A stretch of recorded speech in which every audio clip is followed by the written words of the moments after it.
السلام عليكم ورحمة الله وبركاته. ازيكم حبايبي؟ عاملين ايه؟ اتمنى يا رب ان الجميع يكونوا بخير. النهارده معانا وصفة جديدة على القناة، اتمنى انها تعجبكم. النهارده هنعمل مع بعض الكشري الاسكندراني. شايفين الجمال والحلاوة؟ سيبكم بقى من الكشري الاسكندراني ده خالص، اهم حاجة شوية التحابيش اللي جنبه دي. والله التحابيش دي هي فعلا اللي بتفتح النفس، وهي فعلا اللي بترد الروح للاكلة. إيه، كشري اسكندراني او كشري الاصفر او كشري العدس الاصفر. معروفة جنبه لازم البيض المدحرج. كشري أصفر بيض مدحرج.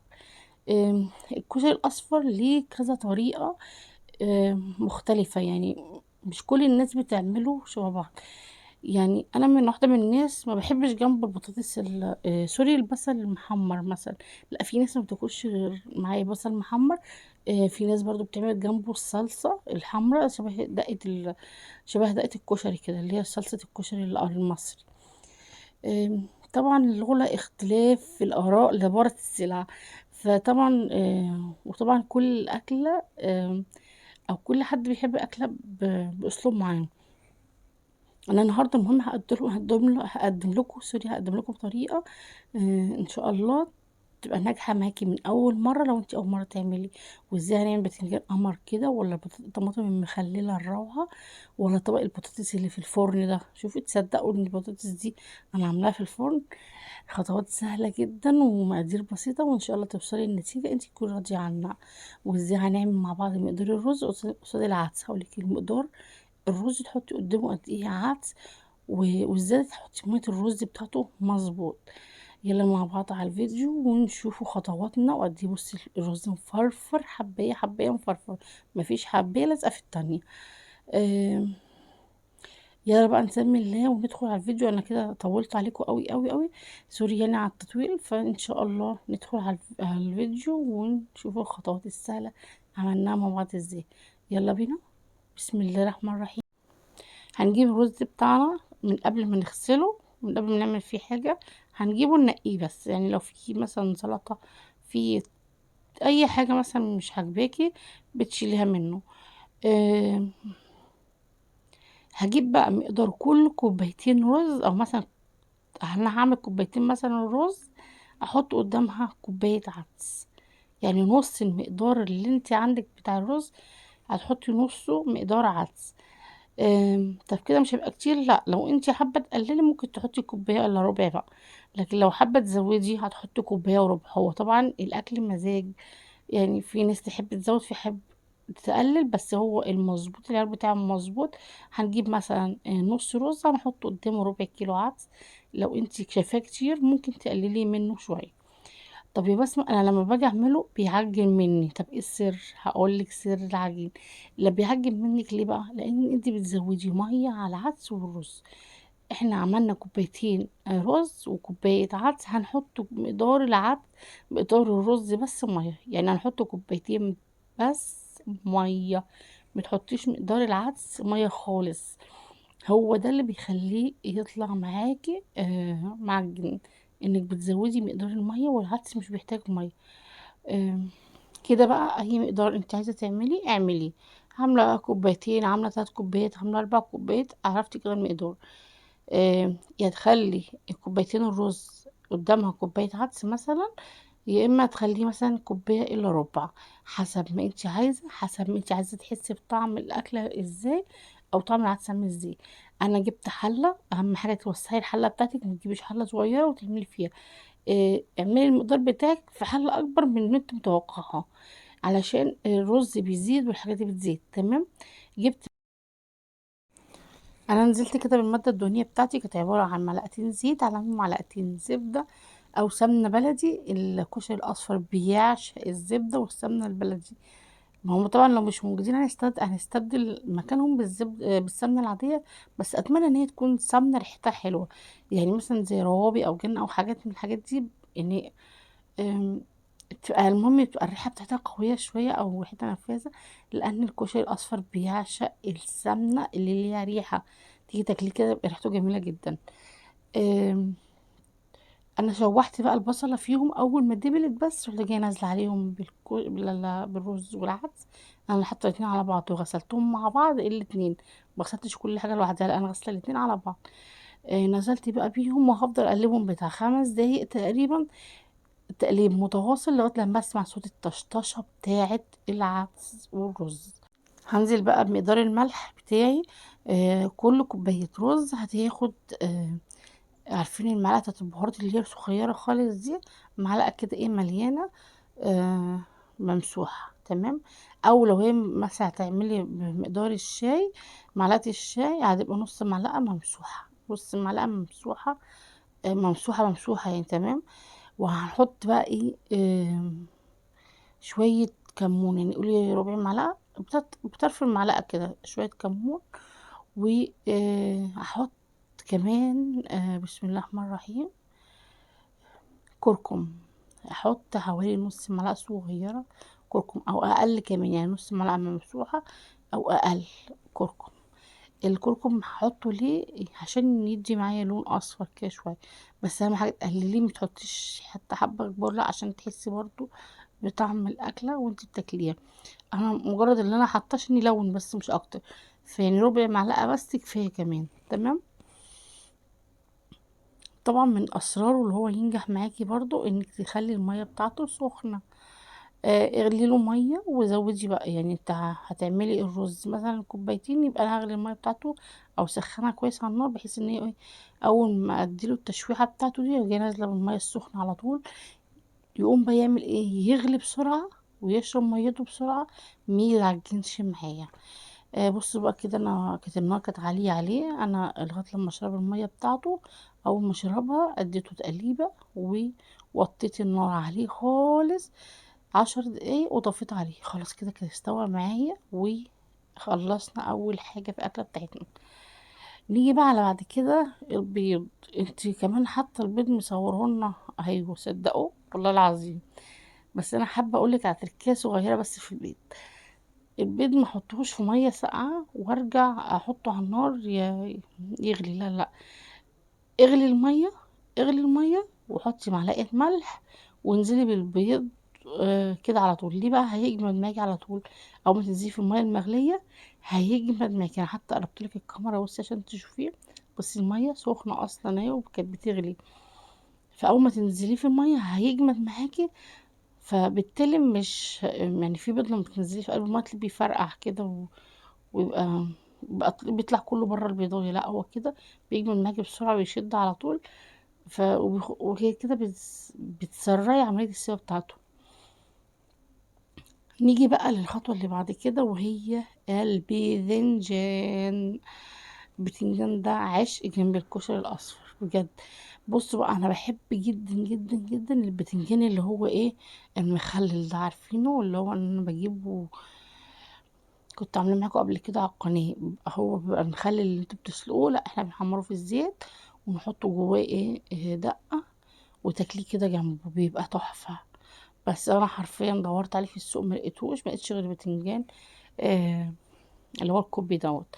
فالمهم جبت بتنجانية كبيرة كده وهقطعه بالسكينة زي ما انتوا شايفين. انا بحب اقشره، القشرة السودا بتاعته دي انا بحب اقشرها، ما بحبش اخليها بصراحة. ليه؟ لما باجي ناكله برضو القشرة دي بشيلها برضو منه حتى بعد ما يتحمر. فانا بحب اقشره كده واقطعه واحمره بقى كده من غير القشرة بتاعته، تمام. هقطعه بقى حلقات بالمنظر ده. انا عايزه اقولك البتنجانية دي كانت طعمها قسما بالله تحفة. ماشي، يعني تقريبا اكترها كان نوع هي خضرة كده كان طعمها جميل جدا. آم، بص بقى قطعناه بقى كده ورشينا عليه ملح. اهم حاجه تقطعيه وترشي عليه ملح. ليه بقى الملح بقى لما ترشيه؟ الملح ده بيخليه يطلع اي سوائل من جواه، ولما تيجي تحمريه في الزيت ما بيشربش زيت معاكي كتير جدا. يلا بقى الخطوه اللي بعد كده وهي البطاطس. بس قبل البطاطس قلت اعمل معاكم التتبيله دي. تتبيله ايه ده؟ فلفل قرن فلفل احمر لقيته عندي، وحوالي قرنين 3 كده، هما كلهم سبايسي، تمام. وعليهم حوالي بتاع 10 فصوص توم. هحط عليهم بقى ايه؟ يعني انا مرضتش يعني المفروض انتي في الكبه لو انتي حابه تعملي يعني ممكن تحطي كل المكونات دي على بعضيها، بس انا حبيت اوريكم انا حطيت ايه يعني. فانا اللي ضربته بس في الكبه، ضربت الثوم مع الفلفل ضربه كويسه جدا لغايه لما نعمت. هجيب بقى ليمونتين واعصرهم عليهم، وهحط شويه خل، وهنحط كمون كزبرة، ملح. طبعا مش هحط ملح كتير لان ده انا هستخدمه في مخلل الطماطم والبطاطس، وهستخدمه كمان على البتنجان. فالدقات دي كلها، الحاجات دي كلها مبتحتاجش ملح كتير. ممكن اللي بيحتاج بقى ملح شوية كتير يعني البطاطس، ممكن هي تحتاج شوية سنة ملح، بعد كده انا بقى ازود مش مشكلة. لكن الدقة دي ما حبش ازود عليها ملح اكتر من كده، ان هي كفاية معلقة كبيرة ممسوحة حطها على الدقة دي كلها.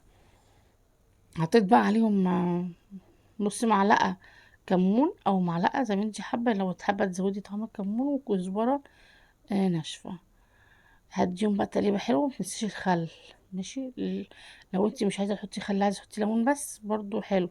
بس الاتنين مع بعض كده عاملين ميكس تحفة جميل جدا. وكده محطش خل كتير، يعني هي معلقة او معلقتين يعني بالكتير. هقلبهم كده مع بعض. فالتتبيلة دي اللي هشتغل بيها كل الخطوات اللي جاية ان شاء الله. هندخل بعد كده بقى على البطاطس. بصي بقى، انا بجيب بطاطس كده متوسطه كده، صغيره يعني، ولا صغيره قوي ولا كبيره قوي. خليها متوسطه عشان لما تيجي تقطعيها تقطعيها على اربعه. لو هي كبيره بقى ممكن تقطعيها ايه قطع بالحجم اللي انا بقطعها ده. عايزه يعني ايه تبقى الصوابع بتاعها ايه مليان كده مقلبس. فلما تجيبيها بقى بصي بالحجم ده، لما تجيبيها كده متوسطه هتقطعي الواحده على الاربعه، بتبقى جميله جدا. هجيب ايه بقى، ميه مغليه، اروح جايه حاطه فيها البطاطس، وحاطه عليها معلقه ملح، وثلاث دقايق بالظبط تغلي الميه كده كده مغليه. 3 دقايق بالظبط على النار تغلي، اطفي عليها. انا مش عايزه البطاطس تستوي نهائي، انا عايزه البطاطس تبقى نص سوا. تمام. واول ما اطلعها من الميه السخنه انزل عليها ميه كده بحيث ان هي ايه تبردها بسرعه، ما تكملش سواها علشان ما تتهريش معايا. هاخدها بقى بعد ما تبرد، هاخدها اصفيها من الميه بتاعتها، وهنزل عليها بمعلقه من الدقه اللي احنا حضرناها من شويه. ماشي. وهحط عليها بقى ايه مكعب واحده ماجي، وهزود الملح. قلت لكم البطاطس هتحتاج احتمال تحتاج مني شويه ملح.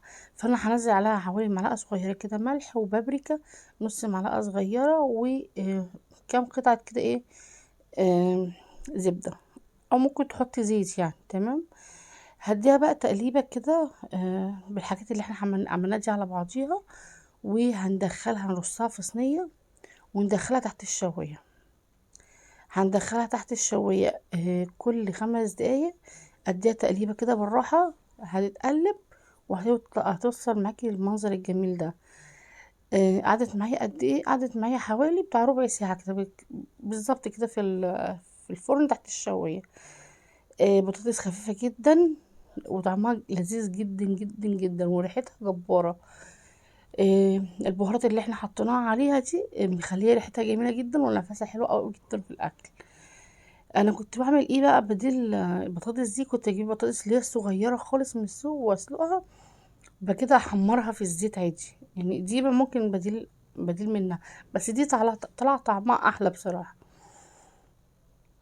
يا لما بعد بقى ندحرج البيض بحط بقى مكعبين زبده كده، اول ما يسخنوا هروح هرش بقى في قلبي رشه ملح ورشه فلفل اسود، وهدحرج بقى الزيت كده لغايه لما يتلون معايا.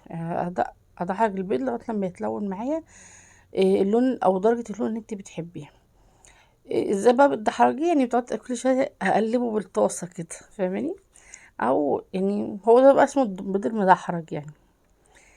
آه، برضو سهل جدا وخطواته سهله. هطلعه بقى بالمنظر دوت بعد ما يتدحرج معانا، وهننزل بزيت على الزبده اللي كانت مكان البيض، وهنقلي بقى البتنجان. آه، البتنجان ده بيبقى طعمه جميل جدا جنب الكشري. انا مش عارفه في ناس بتحب البتنجان جنب الكشري ولا لا، انا مش عارفه. بس انا عن نفسي انا البتنجان ده جنب الكشري عشق، عشق كده. أم، هحمره، وبعد ما احمره هنشوف الخطوات. شلنا كده اول طاسه ونزلنا بالطاسه التانية، برضه هيحمر معانا. المهم بقى وانا بحمره كده بجيب كل ما اطلع رق منه، او كل ما اطلع طاسه من البتنجان احط عليها الدقه اللي احنا عملناها. الدقة اللي احنا عملناها من شوية كده، فالدقة دي هي دي اللي نفعت للبتنجان. بقى ارص على كل بتنجانية كده حوالي اه طرف المعلقه كده، او ممكن ارش رشه بقى على البتنجان كله بعد ما يخلص. الطماطم بقى المخلله انت ممكن تقطعيها حلقات لو انت عايزه، بس انا كده بتبقى سهله معايا في الاكل بصراحه. بقطعها قطع طويله كده، وارش عليها الدقه اللي احنا عملناها. وبعد كل ده طبعا رشه البقدونس اللي بتدي طعم تاني للاكل. وبكده يكون اكلنا خلص النهارده. الاكله دي بقى نسيت فيها حاجه مهمه جدا جدا جدا، كنت دايما برضو بعملها معايا، بس انا نسيتها خالص المره دي. ايه هي بقى؟ اتمنى ان انتوا تكتبوني في التعليقات. آم، اولا انا ما بعملش صلصه جنب الكشري عشان مش حد يقول لي صلصه. انا ما بعملش صلصه جنب الكشري وما بحمرش بصل. البصل بحب ايه، اعمله كده في الاول، وساعات في اوقات كمان كتير بعمله من غير بصل كمان. يعني بدوب اسخن الزبده واسخن الزيت كويس جدا، وانزل بالرز على طول، ورز والعدس مع بعض، واديه تشويحه كويسه جدا، وانزل بمقدار الميه اللي انتوا عارفينه.